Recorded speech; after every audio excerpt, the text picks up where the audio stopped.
Hello, and welcome to part 6 of 7, I think it is. This is the trouble with recording multiple parts over multiple days. You can lose track of things. And today's one, we are looking at the Gloucesters. Now, before we get into this, one thing I do feel I should broach is the topic of Azur Lane, I think it's called. This Chinese game where there are ship girls. I have yet to see any of the pictures of the ships involved, but I do understand many of the class make an appearance, and it's important as they should be.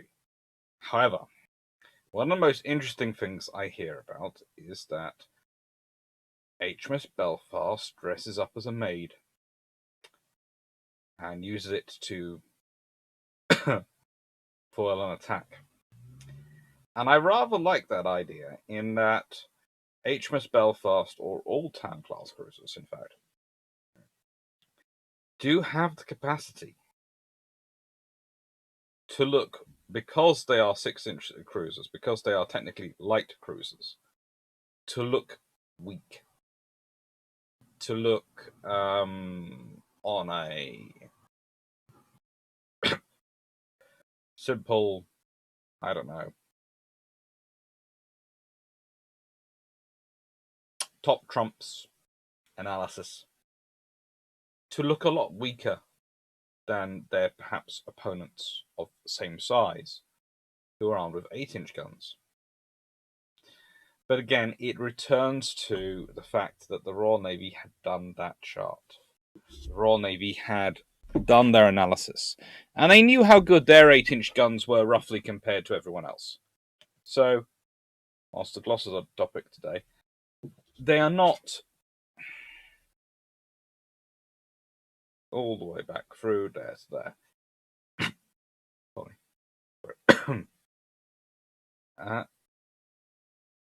They're fine. They have worked out exactly what the likely target is, what the likely range is, what the likely penetration required. And again, it comes back to the sheer number. If you've got a targeting equipment which is going to get you a 10% chance of a hit, or a 5% chance of a hit, because let's be honest, you're firing salvos, but while you're both maneuvering, until you've managed to land a crippling blow, the odds of you managing to pound salvo after salvo of whole shells into the enemy, if you are not the Italians' top of the line battleships, which have like something like a bazillion sights to sort of analyze the ranges at, is very, very low. No matter how good you are. Okay? Because both sides will be maneuvering. Famous scene at Battle of the Plate. I shall always make my aim for the enemy's last fall of shot, because they'll be correcting and I'll be going against their correction, so that'll make their life more difficult.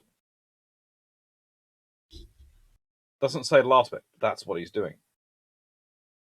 It's the same when we're talking about 6-inch versus 8-inch cruisers. You can sit there and go, an 8-inch will hit a 6-inch at a longer range. It can, if they're both not moving, and they're just standing there going bang. But if the 6-inch is maneuvering well, it's going to have a far higher rate of fire than the 8-inch. And if they manage to get down to the average engagement range of 15 to 18 kilometers,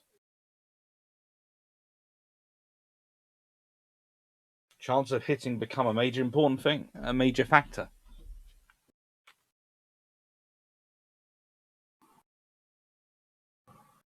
As such,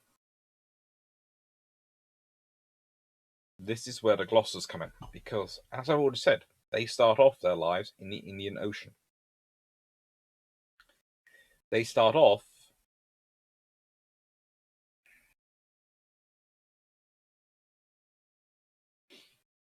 being the really big cheeses in their water. Because let's be honest, there is HMS Norfolk. She's a county, lovely, but she's one ship.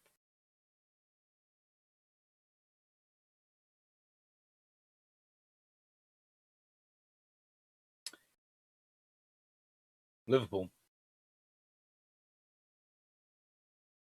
It's a good ship. A very good ship.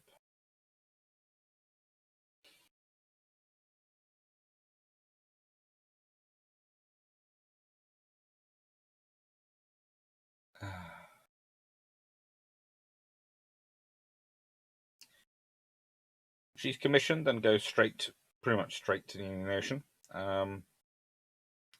She's actually launched by Priscilla Norman, wife of the Governor of the Bank of England, Montague Norman. So it's a nice thing. It shows the linking between the money and the Navy.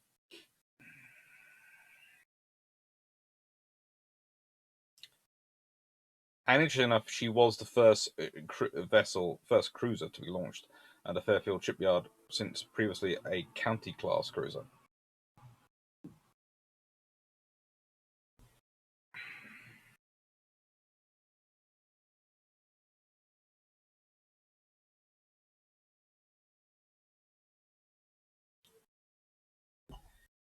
In January 1940, she is, of course, the ship which moves the other way. Other ships are being moved to Europe, being moved to the Mediterranean. She's moved from the East Indies to the China station. And she takes part in the Asama Incident. As I've done some discussions of it before, and I think I've done a video about it, what happens is the Royal Navy learns that some German merchant seamen are trying to get home from South America through the back door by crossing the Pacific in a Japanese merchant vessel. They're hoping to then get the train across Russia or fly across Central Asia. There are various views, so they can get home to Germany and offer their services. HMS Liverpool stops Asamamaro.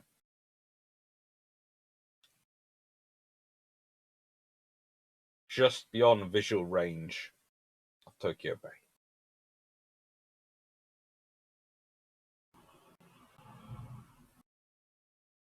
She jams her radio, sends a boarding party, takes off the sailors, and leaves.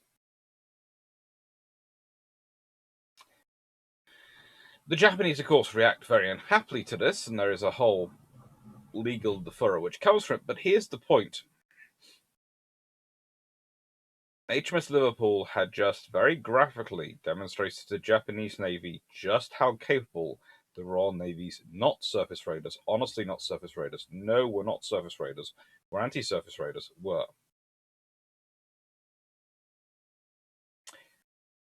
It was deterrence. And it worked.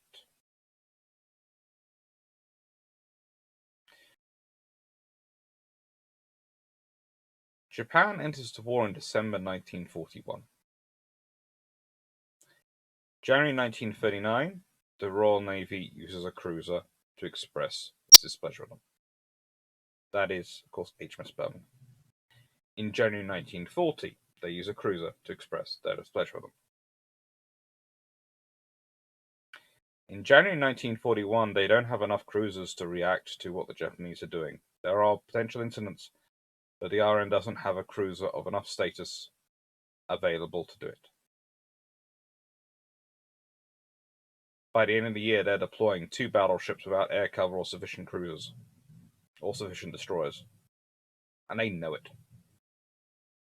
This is a navy which has been fighting in the Mediterranean for most of the previous 2 years.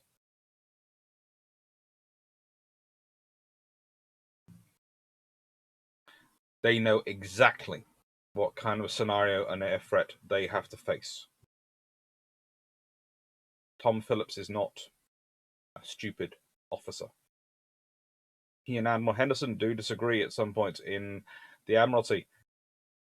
He does write some things which are very pro-battleship, but that doesn't make him stupid or anti-aircraft carrier. That means he's pro the primary killing weapon at the time.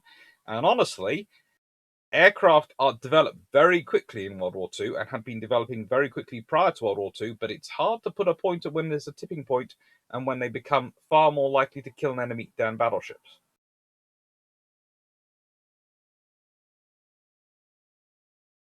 We can point to various things like the sinking of Yamamoto. Well, here's the point. The admiral in charge, when he orders the carriers to strike, he also orders his battleships forward. Because just in case the aircraft fail, he's got the battleships as backup. That's right at the end of World War II. And you can say, yes, oh, he's being overly conservative and all the things but that's because aircraft technology was still maturing.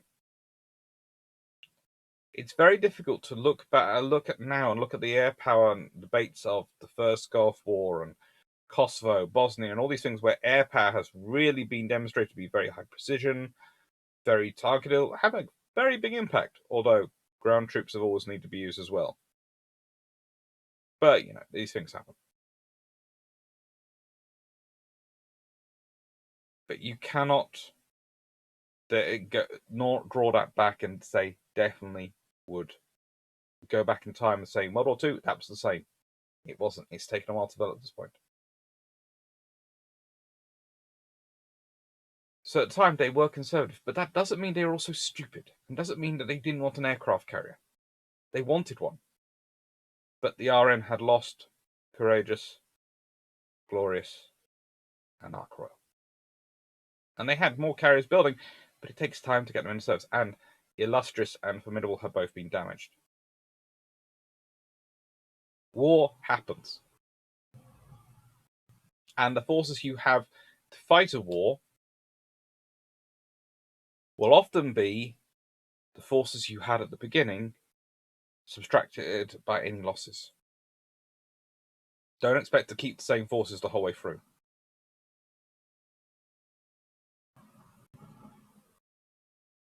As much as you might like to.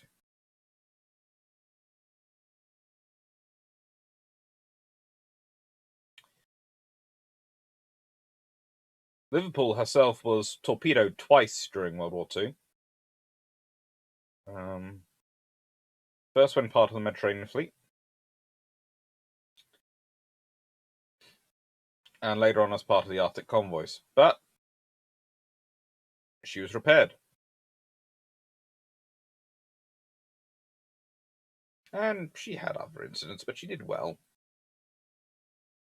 She had a good World War II. She served through it.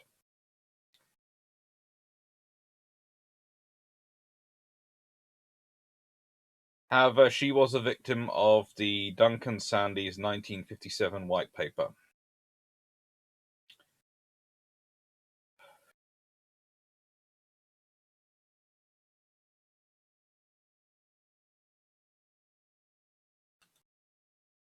Not always the brightest or smartest paper that came through, but, it was written. Let's consider HMS Manchester. Manchester, unfortunately, had to be scuttled on the 13th of August 1942. And from this picture, which took place, it was Operation Pedestal. This picture was taken on the 11th of August 1942. You can guess what operation cost her life. She had already been fitted with, she returned home in November 1939 and was fitted immediately with degaussing equipment, a secondary high-angle direct control tower on the aft, and Type 286 search radar. So she is pretty darn decent. Between January and March 1941, she has her hull reinforced and her machine guns replaced by ex-Army 40mm Bofors, plus some 20mm Oricons, and a Type 284 gunnery radar installed on the roof of the direct control tower, atop the bridge.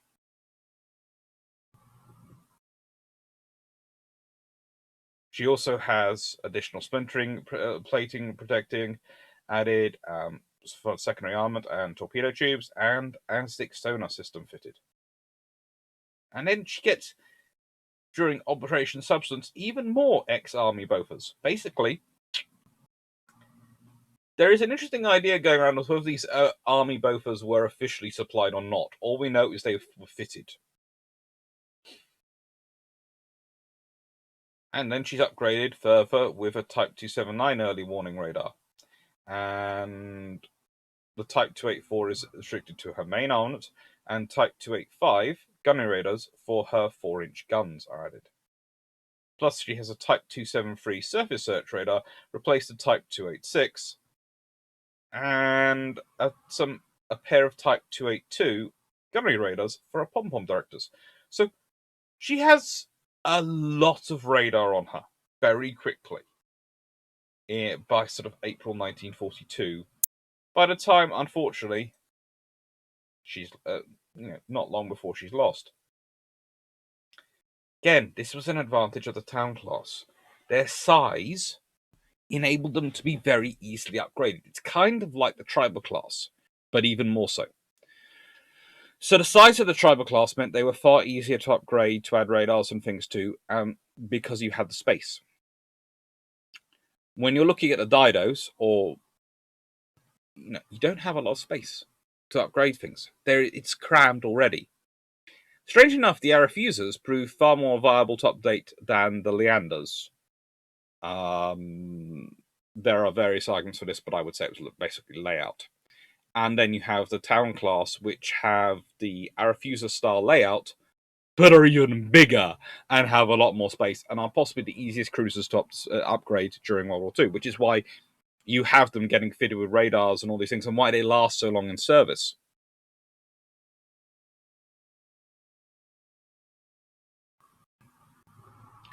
Manchester takes part in a lot of fighting. She does the Norwegian campaign. She does all sorts of operations in 1941, and, well, Operation Pedestal is the big thing for her. That's where she's lost.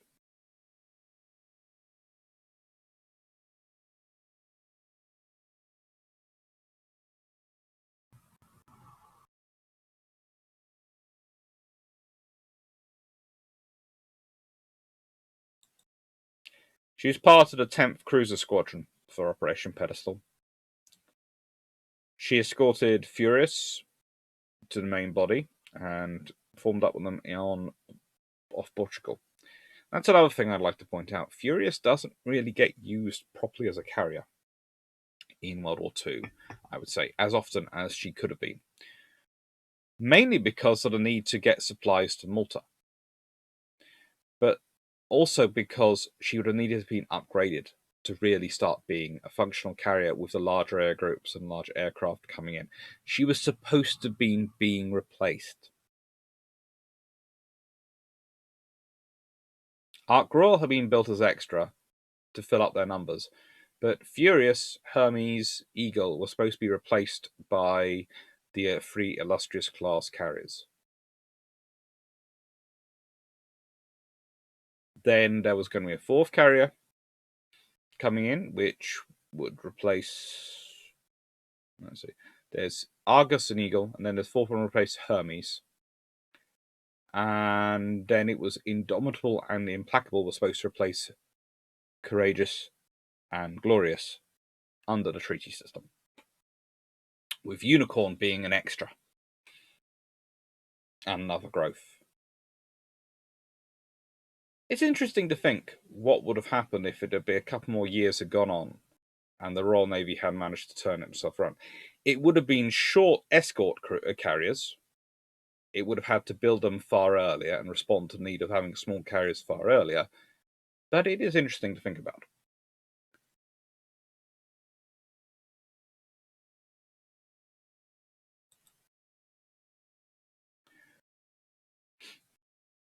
Unfortunately, during Pedestal, Eagle is sunk by a submarine. That's HMS Eagle, the carrier. And 20 minutes not long afterward,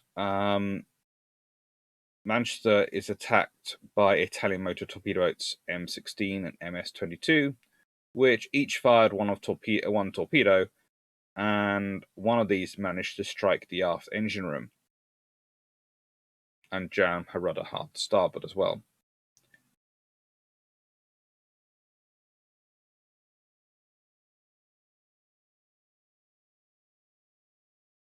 Both starboard propeller shafts are damaged, and the flooding of the aft engine room disables both inner shafts, so that means only her outer port shaft, one of the four propellers, is able to operate. But its turbine had lost steam due to the explosion, so they had to reroute it. The flooding of such large spaces caused Manchester to take on a 11-degree list, and also this meant that other parts of the ship started to fill with water, including the 4-inch magazine and the radio room. And about 0140 hours, Captain Drew ordered emergency stations, and they tried to transfer oil from the starboard fuel tanks to port and jettisoning starboard torpedoes to try and reduce the list to 4.5 degrees, which they managed to achieve by about 2:45 hours. Due to the threat of other motorboats torpedoes coming in, the ship's working armament was limited to 4-inch guns and their anti-aircraft weapons, which he didn't feel was enough.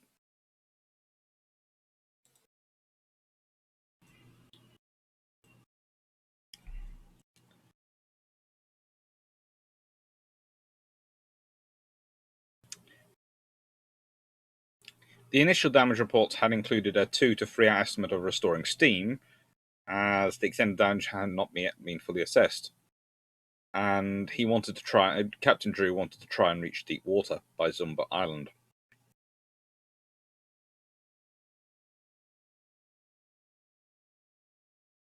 Focusing on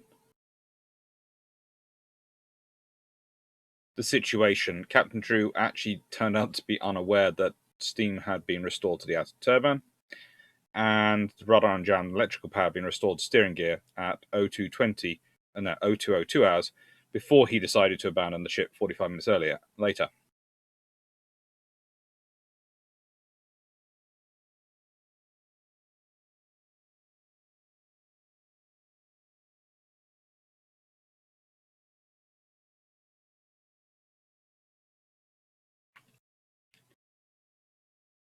Eventually, they managed to abandon ship, and the crew get rescued by various destroyers, Somali, Eskimo, Pathfinder at various points, and 2 unfortunately are rescued by Italian MTBs. For Captain Drew, there becomes a problem. He hadn't realized quite how well his ship was doing. He was so focused and so worried about Japanese torpedo boats coming back and the tactical situation, the threats he was facing, he didn't realize the engineering was getting better. And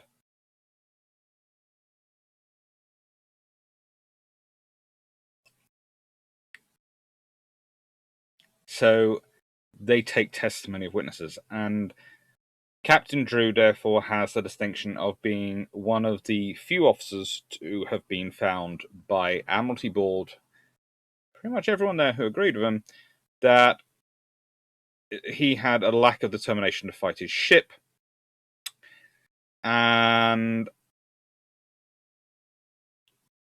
he was disqualified from further commands by the First Lord of the Admiralty, A.V. Alexander, and Dudley Pound. Interesting enough, senior officers who do tend to get involved where they think there are problems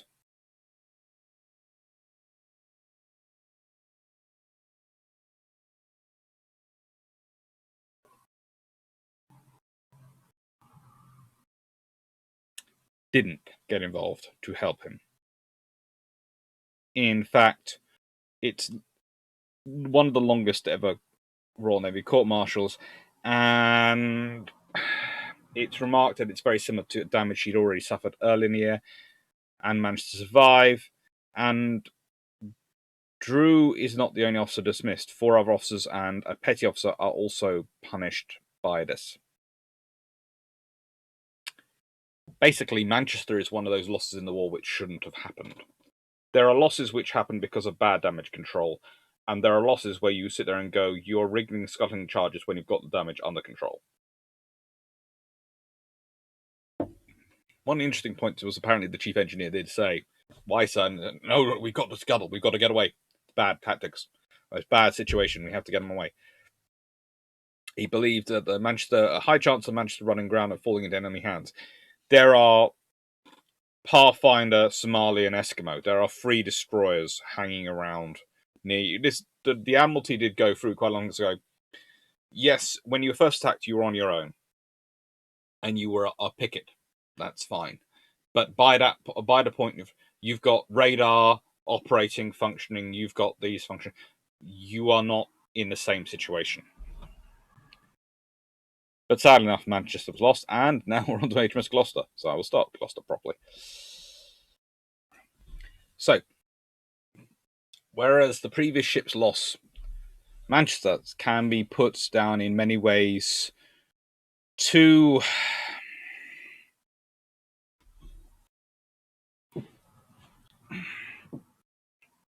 officers being overworked and pushed past the limit of even machinery. You can tell when machinery's not working properly. It needs oiling, it needs maintenance, it needs repairing. Humans are not as predictable as machines. Everyone has their own bank of courage, their own bank of mental stamina. And it's different amounts. And it affects everyone differently. And the aware of wars can cause bad decisions to be made. That's what I think happens to Captain Drew. He's so caught up in fighting the battle. He's so fighting the battle, he can't see anything apart from the battle. He can't see what everything else is going on. He's not thinking about those things. He can't take the step back because he's so worried if he does that he will miss it. He'll miss what's going on. And pardon me. When you read the testimony, that is what comes through. Gloucester, well, Gloucester takes part in the Battle of Matapan and various other things. Really impresses Admiral Cunningham in the Battle of Matapan, actually. But her loss is different.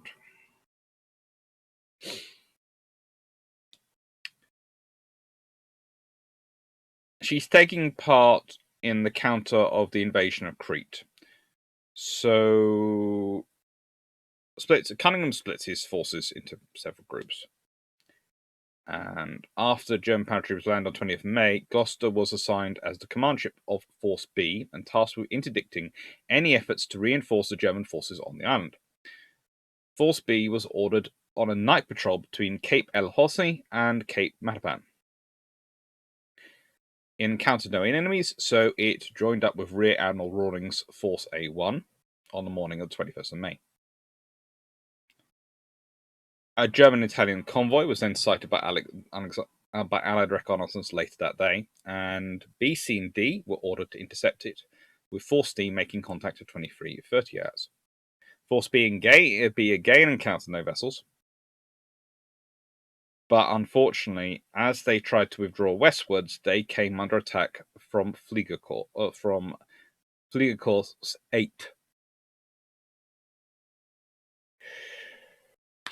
With both Gloucester and HMS Fiji, Crown Colony class, taking damage from near misses.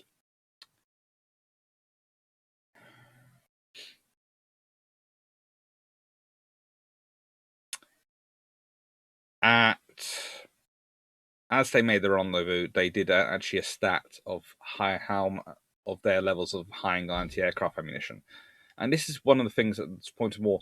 Really, you need 40mm are really critical in coming through here, and that's one interesting things lost with Manchester because of course she had a lot of 40mm, and she's taken out by torpedo boat.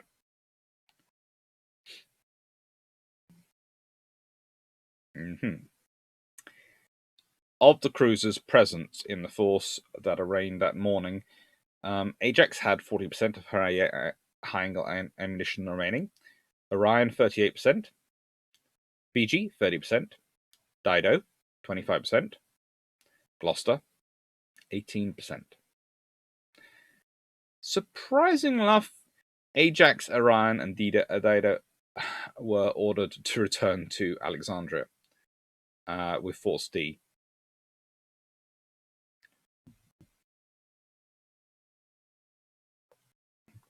Gloucester, with only 18% of ammunition, was actually ordered to stay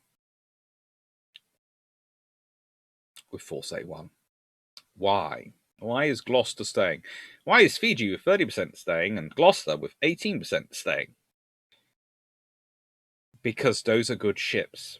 Because they have the capabilities, they need them.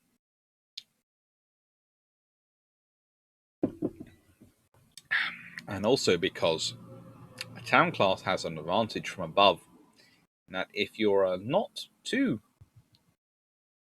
if your pilot's just looking quickly in profile from above, treble, treble, treble, treble, 2 funnels. Remind you of the format of anything else?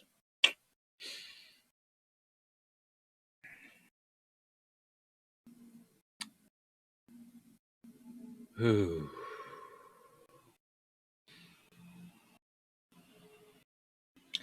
Now, at this point, they go to support the damaged Naid and the rest of Force C. There is a senior admiral put in charge. Well, the senior admiral available is Rear Admiral Edward Lee Stuart King. Yes, it's not just one king in World War II. There are a couple of them. And they get involved.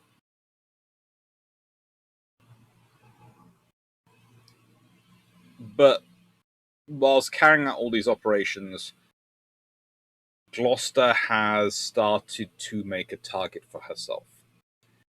And I'm going to pronounce this correctly, because otherwise I will be laughed at. Sturskampfgeschwader 2, the Luftwaffe dive bombing wing of that area, STG-2, as I normally try and call them, because if I can get away with that, it's a lot easier to pronounce, make Gloucester their target.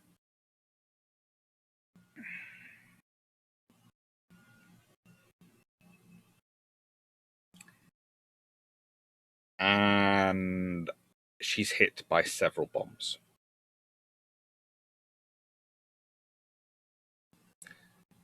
And that is what ends up with her crew going into the sea, and that memorable quote, which I put right in the beginning of this whole long patrol and whole discussion.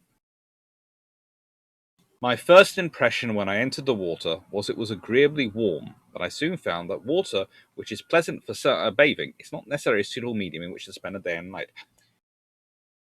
HMS Fiji did try and drop off some floats as she went past, and she had to be left. Admiral Cunningham was as apoplectic about Gloucester as he was about Manchester in many ways. And I say this based more in what doesn't go in here than what does. I have spent much of my nearly, when I start studying all this stuff, probably 2 decades, 2.5, or maybe 2.5 decades of study on the 1920s and 30s, being drawn to that period because other people didn't seem to look at it. They seem to skip to the bookends, I call them World War I, World War II. Studying the people, studying how they developed in that period, and studying the ships. Cunningham is a reserved person.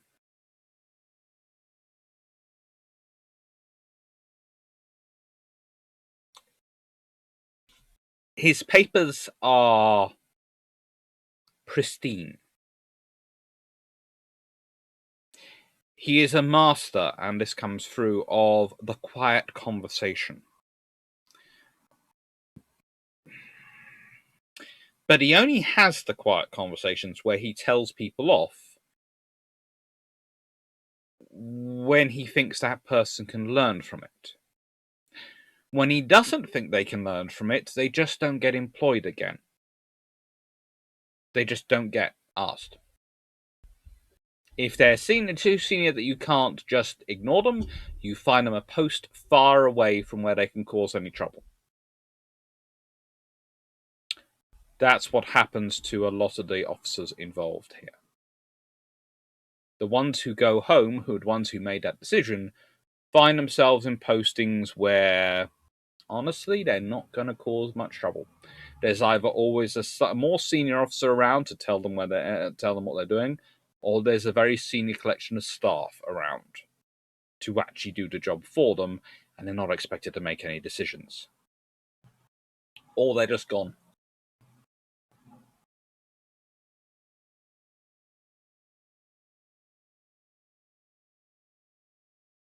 So, there you go, that's the Gloucesters. Loss of 2 of them. Manchester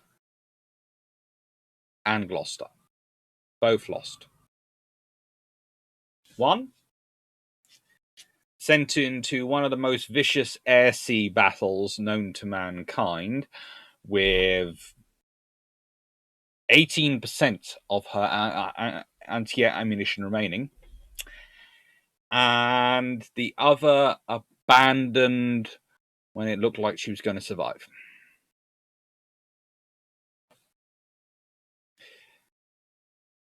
There are some people who write in comments occasionally that they think I'm a fanboy for the Royal Navy, that I just sit there and go, wow, they're amazing. No, I don't. I do try and correct the balance which suggests that the Royal Navy immediately fell into a pitfall or disappeared or were no longer relevant to the world or something. Some sort of weird stuff comes up. It's like, oh, they don't know anything about aircraft carriers. They are the largest, they have the most aircraft carriers of any navy in the world in the 1920s and 30s. Yes, they don't have control of their own fleet firearm in terms of procurement of the aircraft, but once those aircraft are at sea on their carriers, they have control.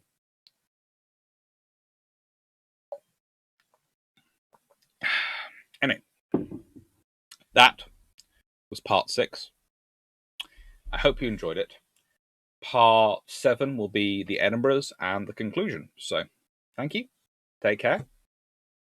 Please, if you do have liked, please do subscribe, like. Maybe come join us on Discord or Patreon. Have a nice day. Thank you, and take care. Oh, and there's a little bell down there as well. If you press that, you get alerted when I do these things. It's great fun. Take care.